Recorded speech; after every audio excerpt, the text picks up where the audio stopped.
Hi, welcome to the PC Perspective Mailbag. We are on episode number 43 already. I guess that's what happens when you do something weekly. It goes pretty fast. I am recording this today, but today is, of course, not today. It's a couple of days before what we usually do. Anyway, this is May 11th, 2018, even though it's really May 9th.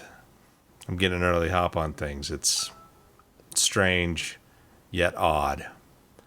So anyway, let's get on to the questions. So send in your questions either on the video here, or you can Twitter them out to Ryan Shroud, or twitter.com/PCPer. And holy cow, who keeps stinking doing beeps at me? Doesn't matter. It's only work. It's only people who are paying me for my time, and I'm recording this over a lunch, so I gotta hurry up because it's burger time today. Anyhow, first question, John STF72. Is it true that forthcoming NVIDIA GTX 1180 GPU will be just a refresh? Will it use Volta, and if not, why? Well, that's a good question. Nobody really knows for sure. The idea is that it won't be a Volta, it will be a more consumer-oriented graphics processor. Volta, as you know, has a ton of tensor cores in there, which is used for a lot of scientific research, AI, all of that stuff. Well, mainly, machine learning and AI. And so they're not exactly consumer-oriented pieces. So why consume a bunch of die space for something that won't get used very much for a consumer graphics card that's going to be primarily for gaming? So, my guess is, I'm trying to remember what the potential other device, maybe it's going to be Turing is the family name, but we don't know if it is going to be, gosh dang it, why'd you keep... Lost my train of thought. No, somebody keeps IMing me from work. And it's like, don't they know better? I'm recording things now. They don't know better. Nobody knows. But anyway, the question that I think many people are going to have is, what's the process node that this is going to be used on? Currently, Volta is on 12 nanometer. It's one of the more advanced processes that TSMC has. It is a process that is really more size optimized than performance. They've done some things where it's more of an optical shrink. They've apparently adjusted how easy it is to make the product, but it is not necessarily a more power and speed oriented part. So I mean, it's not like the current Pascal are really breaking the bank in terms of TDP. So we could potentially get a much smaller GPU that exhibits the same clock speed and power performance. So, if NVIDIA decides to go up to a little bit higher clock speed and, use a little bit more TDP, we can get a slightly larger die at higher speeds that could be considered next generation. I don't know. 10 nanometer is an option from TSMC, but until now they've mainly been more mobile and power efficient focused. The idea is that the upcoming 7 nanometer process is going to be having, or will feature, not much smaller, better performance, better power, and that is more optimal for larger products like GPUs. So in theory, I know that AMD has received 7 nanometer silicon from TSMC so far. It wouldn't be a stretch to figure out that NVIDIA has as well, if that's where they're going. But I think the most likely scenarios would be a 12 nanometer part in the fall, possibly holiday season. If they're super aggressive, then we might see 7 nanometer stuff. I don't think that we're going to see 10 nanometer in GPU anytime soon, but I could be wrong. Take it all with a grain of salt. But, TSMC has what looks to be working 7 nanometer production. I guess we'll see. Kyle Bachman, what are your thoughts on Vega 5664 performance now that it's been in the market for some time? The performance is good. It's competitive with what NVIDIA has at the MSRP price points. Now, the Vega parts are still hard to get a hold of. They're still expensive. Miners still really, really love them. Even though mining is going a little downhill and the demand from that group is falling happily. But they're still buying them up. The main issue that many people have with the Vega is that performance comes at a cost. And that cost, other than the price, is heat and power heat production and power consumption. It does consume a significant amount more power per, the performance per watt is not as good as what NVIDIA offers with their 2+ year-old Pascal products. So GTX 1070, 1070 Ti, 1080, and even the 1080 Ti, they all perform much better than what AMD is able to offer with the 56 and 64, especially when you're figuring out what it costs to get from, the power from the wall. If everything were equal and MSRPs were where they're supposed to be and actual costs were where they're supposed to be, I would have no problem recommending a Vega. I mean, if you like AMD, if you like FreeSync, yeah, they do consume more power. They do get warmer.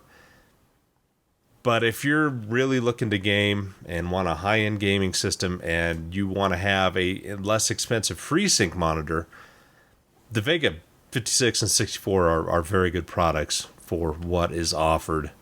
And again, yeah, the power consumption's up there, the heat production's up there. But if they were all the same price, I would really consider getting an AMD Vega and getting an inexpensive FreeSync monitor or that massive 49-inch. I think it's an LG thing that's FreeSync 2. That's a real interesting looking product, and you can only get it with the AMD products with FreeSync support. So it's not a negative view. It's just they need to be cheaper and they need to be more plentiful. Please and thank you, AMD. John Rutkai. Did Intel turn off speculative execution with their microcode update? If so, any thoughts on performance improvements when they fix Meltdown in the hardware? To me, buying current generation of processors borders on silly. These are good questions. I do not believe that they turned off speculative execution in the microcode update. I think that it looks like that is something that is being handled by the OS and their updates. So you, for example, I believe Linux can actually limit some of the speculative execution functionality, and that kernel mode stuff will not utilize it. So you can't get that kind of Spectre vulnerability if you update that. But if something will utilize that branch, then you could see some performance decreases. But so far, a lot of the fixes that we've seen, there's not very much in terms of performance. There's some corner cases. It's more in the enterprise area that they're seeing some I/O usage due to this that is a lot worse than what they were hoping. Buying a current generation processor borders on silly from Intel, sure, but the vulnerabilities are, I wouldn't say negligible. I mean, the risks are there, but if you've got an 8700K and you're gaming, apply the firmware, apply the OS fixes, and see how it goes. And I think you're going to be perfectly happy with its performance as compared to even the latest Ryzens. If you want to jump away from Intel altogether, the new 2000 series Ryzens are great parts. You have really closed the gap in terms of performance. They are more efficient. They run a little faster than previous gen. And, they get up within 5 to 10% of kind of that maximum gaming performance that the 8700 has. So they're all pretty good parts. It's up to you. But if you don't want to mess with any of the Spectrum Meltdown stuff, then definitely go AMD or wait for the next generation Intel stuff. The hardware fixes of Meltdown will pretty much ensure that no performance will be lost, and Intel's going to be in a good place again later this year, maybe next. I don't know. We'll see. Gregor's What is Go? With Ryzen APUs and unlimited PCIe lanes, 8+4 versus 16+4 on full Ryzen, does that mean that some slots on the X370, 470 boards will not function? Yes. Yeah, I mean, you go into some of those motherboard manuals, and if you know, especially at the latest stuff and X470s, they tell you that this slot and this slot are going to be non-functional, just because that's where they're routed to. They're routed to the CPU. Any of the slots that are routed to the chipset, they're going to be perfectly fine no matter what CPU you put in there. And so this primarily is going to be, you're not going to be able to do SLI or Crossfire with the Ryzen APU. Not like you were probably going to do that in the first place, but yeah, that pretty much cuts it out. It's not going to split that 8 into 2x4 and power 2 of the PEG slots. It's just not going to happen. So it's not going to affect a huge amount of people, especially if they're just going to use the integrated graphics, but it's nice to have more lanes. I think that is primarily a decision that was made because these parts are also going to be mobile and not just 65 watt TDP desktop APUs.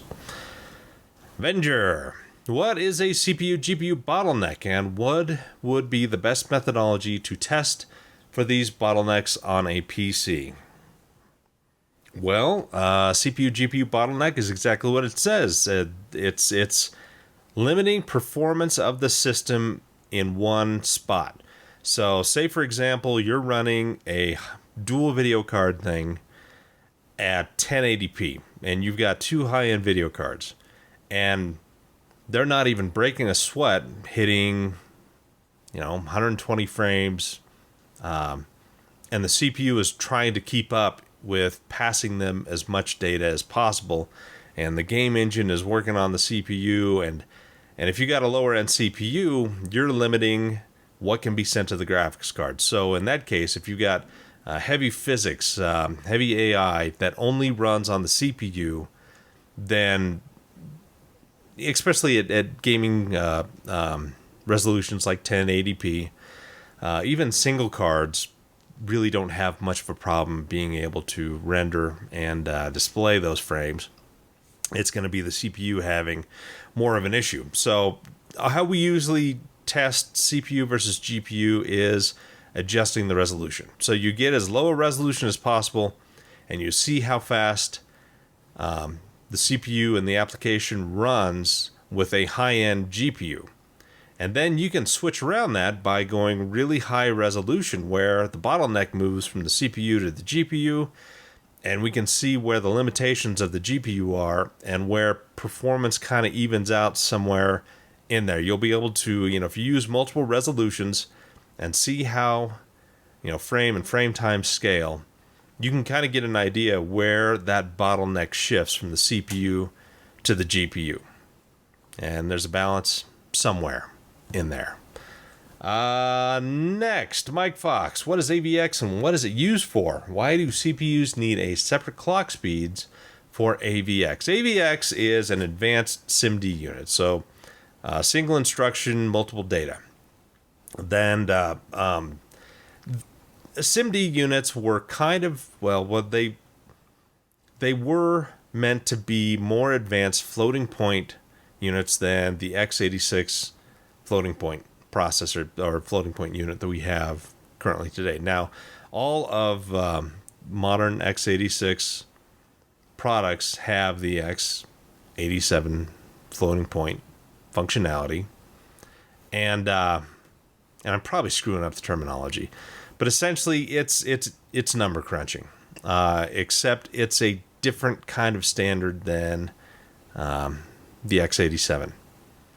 And so if you've got big numbers and they can be vectorized, these floating point units, these SIMD units and AVX now, which can go up to 512-bit, so you can actually pack multiple instructions up to 512-bit in there.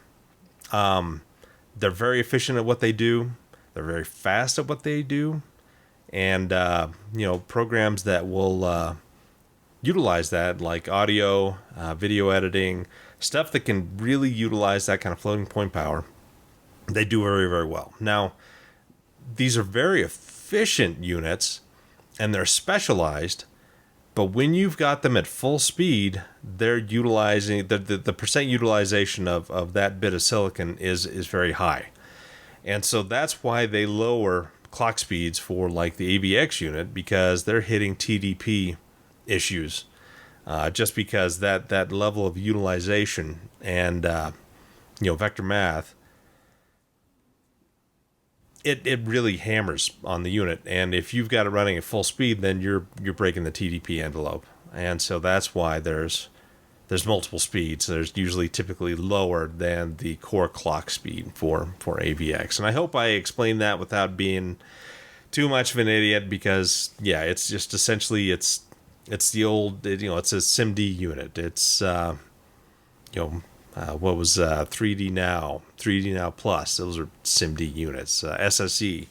It's just the the further evolution of these units, and now AVX 512 and Skylake X is the latest and greatest, and they will be eventually making it to the desktop. But right now, pretty much all the Intel desktop stuff is AVX 256.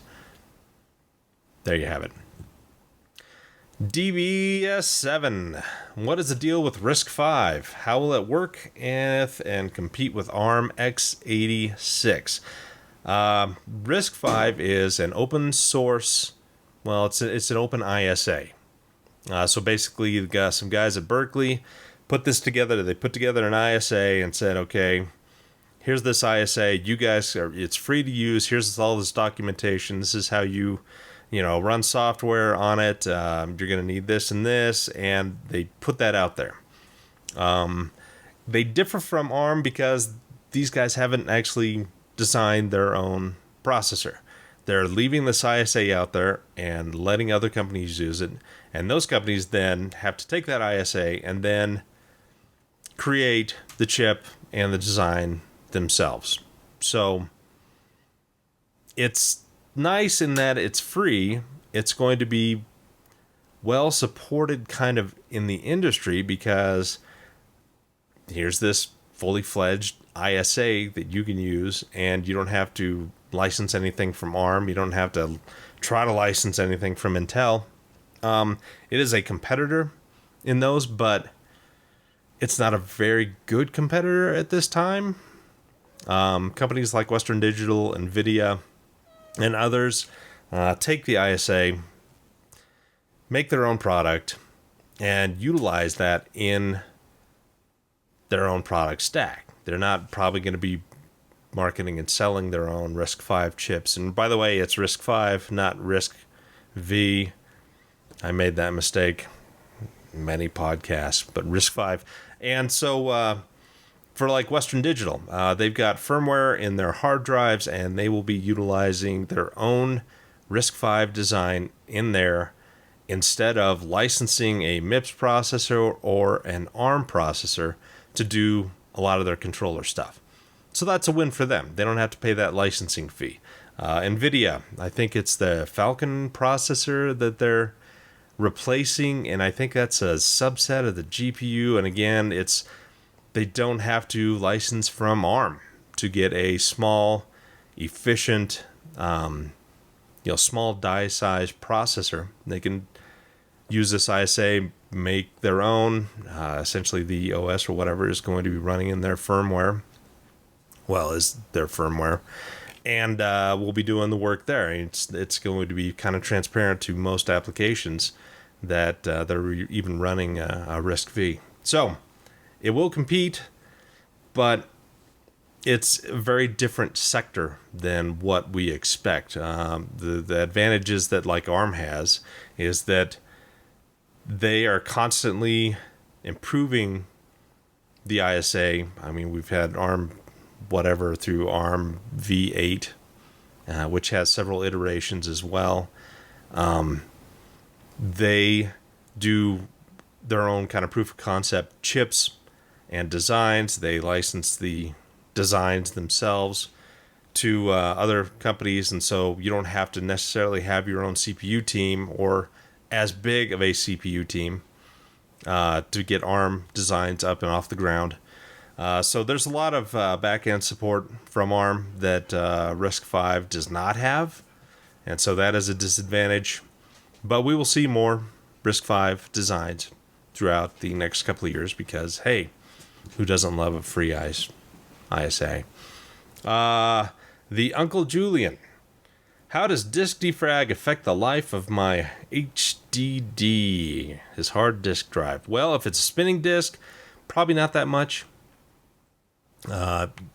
You're probably more prone to just a random failure than you are if you just defragged like all the time and you had a decent drive. It would be years and years down the line before you saw any kind of lifetime degradation just because of the way the mechanisms work and how it spins. And it's not like you're writing to flash and then erasing that flash and writing to it again and erasing it.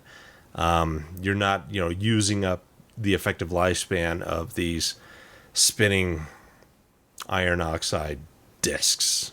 So it's not a big deal. Defrag away. I kind of miss the old defrag screens where you'd see the blocks being written in different colors and being, verified. So yeah, defrag, it's good for them. For hard drives, I don't think you're going to see any noticeable decrease in the lifetime. You're probably far more likely to see an actuator failure or something get bounced around while spinning and the heads, scrape across the platter and cause issues there. So defrag like the wind. And with that is 23 minutes of your life that you will never get back again. And for that, I apologize. And I need to read up on more stuff before I get on these. So, hey, thanks for joining us for the mailbag. If you've got questions, let us know. Reply here under YouTube comments, under the PCPer.com comments. You can even tweet stuff at Ryan and PCPer. So, you guys all have a great day.